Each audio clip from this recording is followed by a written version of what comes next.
Hello दोस्तों, एक बार फिर से आप सबका स्वागत है मेरे चैनल पर। आज इस वीडियो में हम नैतिक शिक्षा के एक पाठ जो कि क्लास 4 का है, शिव कौन है, मृत्यु क्या है, इसी के प्रश्नोत्तर के बारे में बात करेंगे। ठीक है, तो ज़्यादा समय न लेते हुए मैं स्टार्ट कर रहा हूँ। हमारा पहला प्रश्न है, जमाने के रंग में रंग जाने वाले और जमाने पर अपना रंग चढ़ाने वाले इनमें से महापुरुष कौन है। तो देखिए, जमाने के रंग में तो सभी लोग रंग जाते हैं, जैसा चल रहा है वैसा सभी लोग करते हैं। जमाने से हट कर काम करने वाले ही महापुरुष होते हैं।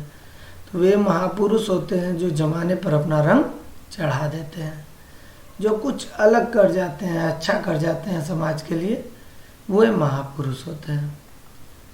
दूसरा प्रश्न है, स्वामी दयानंद सरस्वती के बचपन का नाम क्या था। तो भाई, स्वामी दयानंद सरस्वती के बचपन का नाम मूल शंकर था। अगला प्रश्न, टंकारा इतिहास में किस लिए प्रसिद्ध है। तो उत्तर है, टंकारा इतिहास में प्रसिद्ध है क्योंकि यहाँ के एक ब्राह्मण परिवार में स्वामी दयानंद सरस्वती जी का जन्म हुआ था। देखिए, आप जब स्टोरी पढ़ा रहा था मैं, इससे रिलेटेड वीडियो चैप्टर का चैनल पे मेरे अवेलेबल है, उपलब्ध है।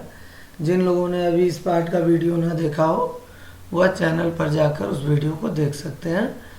देखिए, टंकारा एक जगह है, ठीक है, और वहीं पर स्वामी दयानंद सरस्वती जी का जन्म हुआ था एक ब्राह्मण परिवार में, जिसके कारण टंकारा प्रसिद्ध है। प्रश्न 4 है कि मूल शंकर मंदिर में जाकर किस मंत्र का जाप करते थे। तो मूल शंकर मंदिर में जाकर ओम नमः शिवाय मंत्र का जाप करते थे। इसी मंत्र, क्योंकि आपको पता है शिव जी की वो पूजा करते थे और इस मंत्र का जाप करते थे, ओम नमः शिवाय। आगे बढ़ते हैं। शिवरात्रि का व्रत रखते समय मूल शंकर की उम्र क्या थी। जब शिवरात्रि का व्रत रखने का निश्चय किया मूल शंकर जी ने कि मैं भी अब पिताजी की तरह व्रत रखूंगा, तो उनकी उम्र क्या थी। तो शिवरात्रि का व्रत रखते समय मूल शंकर जी की उम्र मात्र 11 वर्ष की थी। अगला प्रश्न, पिता के समान क्या अर्पित करते हुए मूल शंकर ने शिव पूजन किया। तो उत्तर है, पिता के समान मूल शंकर ने भी पूजा सामग्री अर्पित करते हुए शिव पूजन किया। देखिए भाई, आप जानिए कि चैप्टर में ये बात स्पष्ट बताई गई है कि जब मूल शंकर जी अपने पिताजी को देखते थे शिव जी की पूजा अर्चना करते हुए, तो वो क्या करते थे कि पापा से अपने पूछे पिताजी से कि आप क्यों पूजा करते हैं। तो उन्होंने बताया कि भाई शिव जी सबके भगवान हैं और उनकी पूजा करने से हमें हमारी इच्छा का फल मिलता है, हम जो चाहते हैं वो हमको मिलता है, हमें शक्ति मिलती है काम करने की। तो यही सब बातें जब उन्होंने सुने तो उनके मन में भी आया कि मैं पिताजी की तरह शिव जी का व्रत रखूंगा शिवरात्रि को पूरी श्रद्धा के साथ। और उस समय उनकी उम्र केवल 11 वर्ष की थी और जैसे रोज वो देखते थे कि उनके पिताजी शिव जी को भाई पूजा सामग्री फूल वगैरह अर्पित करते हुए पूजा करते थे, तो उसी तरह इन्होंने भी शुरू किया, पूजा सामग्री अर्पित करते हुए पूजन किया। अब पूजा सामग्री में क्या होता है, फूल चढ़ाना, अगरबत्ती जलाना, इस तरह के जो भी जरूरी सामान होते हैं पूजा के लिए, वो सब उन्होंने भी अर्पित करना शुरू किया। अगला प्रश्न है, मंदिर में मूल शंकर जागते रहे या सो गए। अगर जागते रहे तो क्यों, और अगर सो गए तो क्यों। तो मंदिर में मूल शंकर सारी रात जागते रहे क्योंकि उन्हें भय था कि कहीं सो जाने के कारण उनका व्रत भंग न हो जाए और वह व्रत के पुण्य से वंचित न रह जाए। दरअसल मूल शंकर जी 11 वर्ष के बालक थे और उनके मन में शिव जी के प्रति बहुत सच्ची श्रद्धा थी, जिसके कारण उनके मन में एक भय था, एक डर था कि अगर कहीं मैं रात में सो जाऊं, क्योंकि उनके पिता ने बताया था कि भाई शिवरात्रि के दिन रात भर शिव जी की पूजा की जाती है। लेकिन वहाँ पे बैठे सभी लोग धीरे धीरे सोने लगे, तो मूल शंकर के मन में यह विचार आया कि अगर मैं सो जाऊंगा तो जो मैंने व्रत रखा है, जिसका फल मुझे मिलेगा, वो भंग हो जाएगा, वो बेकार हो जाएगा और मुझे पुण्य नहीं मिलेगा। अगला प्रश्न है, चूहे की घटना का मूल शंकर के विचारों पर क्या प्रभाव पड़ा? जो चूहे की घटना घटी, उसका मूल शंकर के जीवन पर क्या प्रभाव पड़ा, विचारों पर? चूहे की घटना के बाद मूल शंकर का मूर्ति पूजा पर से विश्वास उठ गया और वह सच्चे शिव की तलाश में लग गए। हुआ क्या कि जब धीरे धीरे सब लोग सोने लगे शिवरात्रि के दिन पूजा करते करते, तो अचानक कहीं से कोई चूहा मूर्ति के पास आ गया और वहाँ पर रखे हुए प्रसाद को वो खाने लगा। काफ़ी देर तक मूल शंकर यह सब देखते रहे। उन्हें लगा कि अब शिव जी इस चूहे को भगा देंगे, हटा देंगे, क्योंकि वो सारे प्रसाद को जूठा कर रहा था। लेकिन ऐसा कुछ नहीं हुआ, जिसके कारण मूल शंकर के मन में एक शंका उत्पन्न हुई, शक हुआ कि क्या ये वही शिव हैं जो सारी दुनिया को चलाते हैं? अगर ये वही शिव हैं तो एक छोटे से चूहे को भी अपने ऊपर से नहीं हटा पा रहे हैं, तो इसका मतलब ये वो सच्चे शिव नहीं है, सच्चा शिव कोई और है। और वो सच्चे शिव की तलाश में लग गए। तो यही उनके मन में से विश्वास उठ गया मूर्ति पूजा का। अगला प्रश्न है, बहन की मृत्यु पर मूल शंकर क्यों नहीं रो सके?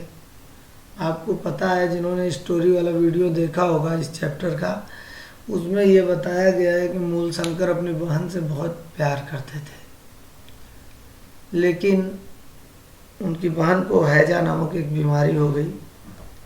हैजा अन्य बीमारियों की तरह ही एक बीमारी है, लेकिन महामारी के रूप में फैलती है। अब तो इसकी दवाइयाँ बन गई हैं, नहीं तो पहले क्या था कि बहुत बड़ी संख्या में ये फैल जाता था और कई लोग इससे प्रभावित हो जाते थे, कई लोग मर जाते थे। तो मूल शंकर की बहन को भी हैजा हो गया था, जिसके कारण उसकी मृत्यु हो गई।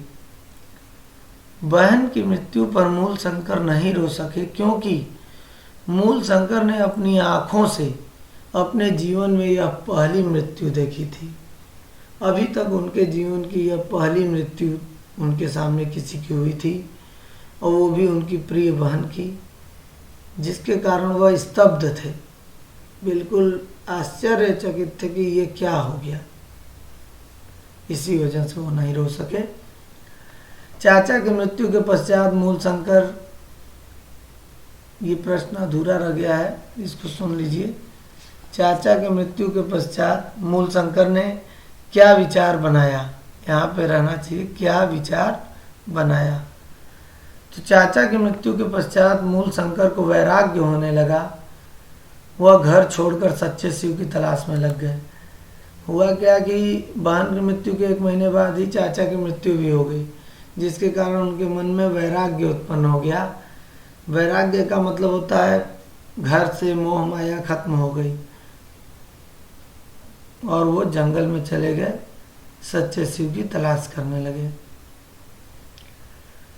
शिव मूर्ति पर सच्चा शिव न होने की शंका मूल शंकर को क्यों हुई भाई? अगला प्रश्न है, तो इसका उत्तर मैंने ऊपर दिया, फिर एक बार सुन लीजिए। एक चूहा मंदिर में आकर मूर्ति पर चढ़ाए हुए फलों को खाने लगा। यह देखकर मूल शंकर के मन में विचार आया कि यह सच्चे शिव नहीं हो सकते, क्योंकि यह शिव तो एक चूहे को भी अपने ऊपर से नहीं हटा सकता।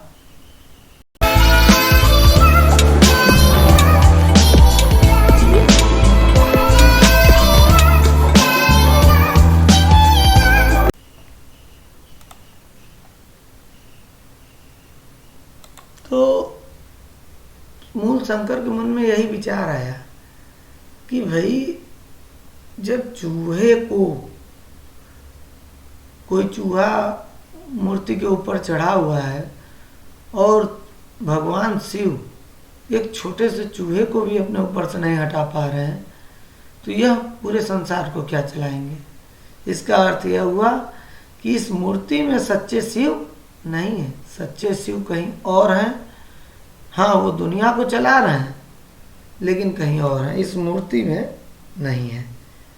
तो इसी कारण उनके मन में शंका हुआ कि इस मूर्ति में सच्चा शिव नहीं है, या यह मूर्ति सच्चे शिव नहीं है।